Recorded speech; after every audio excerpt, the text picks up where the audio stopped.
This video is sponsored by Card Kingdom. You can find all the cards in this video in their store by using the links in the description below.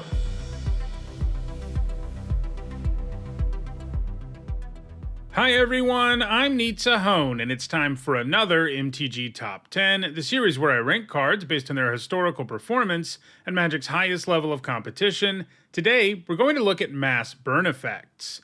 In Magic, burn refers to an effect that damages your opponent, so when I say mass burn, what I mean is an effect that damages the opponent and their creatures. This includes effects that are symmetrical and damage you and your creatures too, just as long as your opponent and their stuff also gets damaged. Basically, these are effects that let you light the entire board on fire.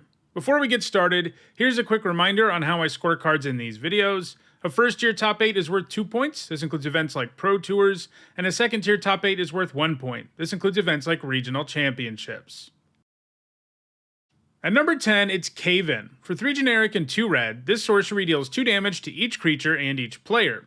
That's certainly way more than you want to spend for this effect, but I have good news.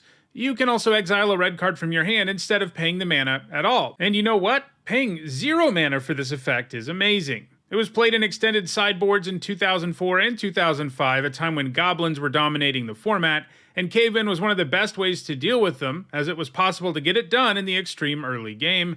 It's also been played in legacy sideboards, generally in Goblin Charbelcher decks. These decks look to combo off with a single Belcher activation, so they don't run more than 1 land in most cases. This makes free spells like Caven pretty important. It hasn't gained any points though since 2012. At number 9, it's Flame Break. For 3 red mana, this sorcery does 3 damage to each creature without flying, and each player. Damaged creatures can't be regenerated that turn either.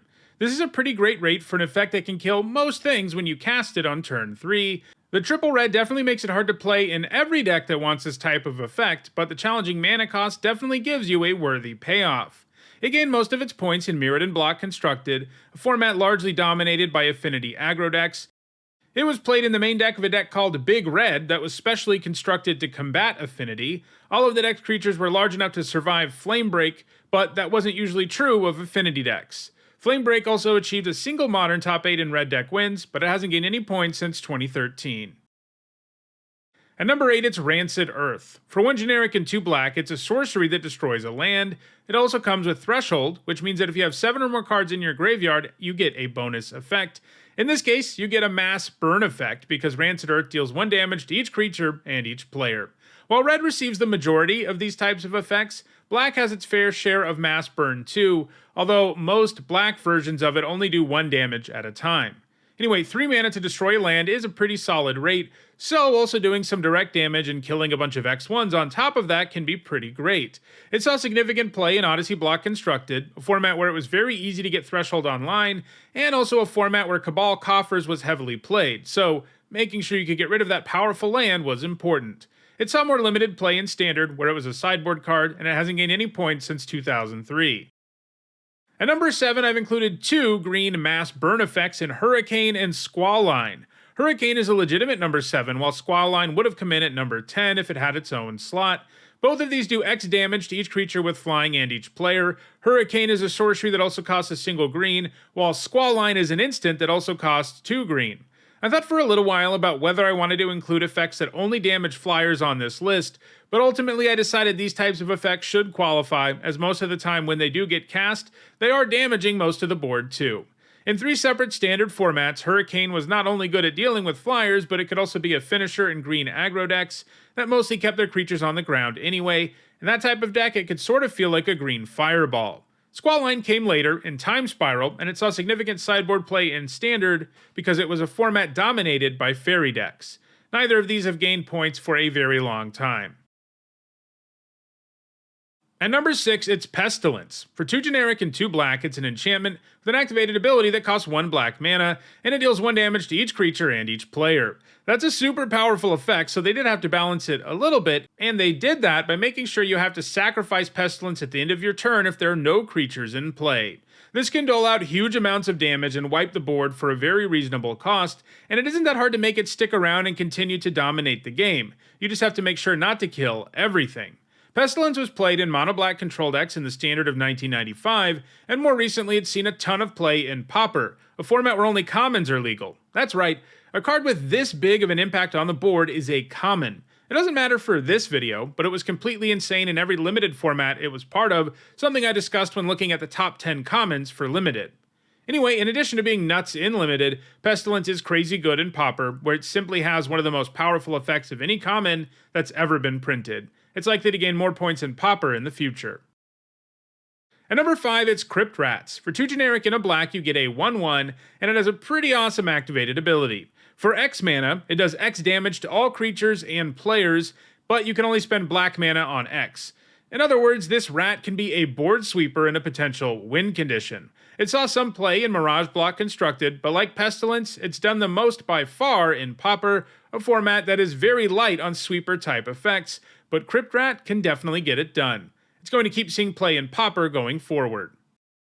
At number 4, it's Volcanic Fallout. For 1 generic and 2 red, it's an instant that does 2 damage to each creature and each player, and it can't be countered. Even without the can't be countered clause, Volcanic Fallout is fairly unique in that it's an instant with this type of effect, but once you throw that in, you've got a very nice card. Between 2009 and 2015, it saw significant sideboard play in multiple formats, and it's another card that was quite nice against fairy decks, which had lots of small creatures and lots of counter magic.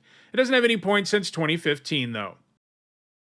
At number 3, it's Earthquake, the original mass burn spell. Like Hurricane, it's from Alpha, and the two of them form a mirrored pair. While Hurricane is X and a green to do X damage to all flyers and all players, Earthquake is X and a red to do X damage to each creature without flying and each player.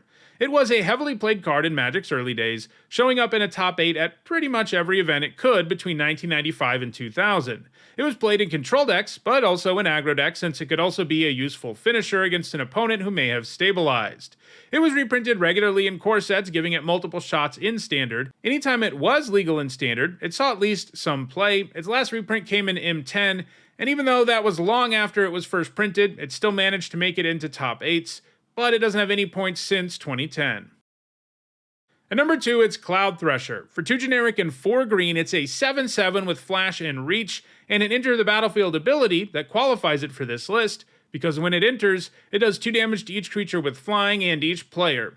It also comes with Evoke for 2 generic and 2 green, which means you can pay this alternate cost to cast it instead, but it gets sacrificed when it enters the battlefield. In other words, if you really need to do 2 to all flyers and players, you can get this effect earlier in the game if you need to. If you can cast the Thresher, it's pretty insane, because it can come down and kill an attacker on top of everything else thanks to flash and its huge body. Cloud Thresher is another card on the list as a result of fairy-heavy metagames. The block and standard formats it was part of were dominated by fairies, and the Thresher was basically a one-sided wrath that added a huge body to the board in that matchup. Cloud Thresher is unlikely to gain more points in the future, but it probably has a high enough point total that it will manage to stick around on this list for a long time. And at number 1, it's Bonfire of the Damned. This is the first card on the list that isn't symmetrical, so it isn't too surprising that it manages to come in at number 1. For X, X, and a red, it does X damage to target player and each creature he or she controls. That's already an incredibly powerful effect that can often amount to being a one-sided wrath stapled to a fireball. But that's even more true because the Bonfire also has Miracle. That means if it's the first card you draw in a turn, you can reveal it to your opponent, and if you do, you can pay an alternate cost. In this case, you only pay X once, making it far more efficient. It was one of the most powerful cards in both the standard and block formats it was part of, and it's also found more sporadic success in Legacy and Modern. It's likely to keep gaining points, but it isn't doing so at an especially impressive rate. That said, we don't really get mass burn effects nearly as often these days as we used to, so it may be the number 1 card on this list for the foreseeable future. So, those are the top 10 mass burn effects in Magic. If you're interested in doing damage to the whole board and your opponent, check out the description where you can find a direct Card Kingdom link for each card that appeared in the video. If you want to make sure you catch future videos, don't forget to subscribe. If you want to catch up on past videos, you should see a playlist on your screen shortly. And if you want to go the extra mile in supporting me and the channel, you can do that by becoming a channel member or a patron. You can find how to do those things in the description. Thanks for watching.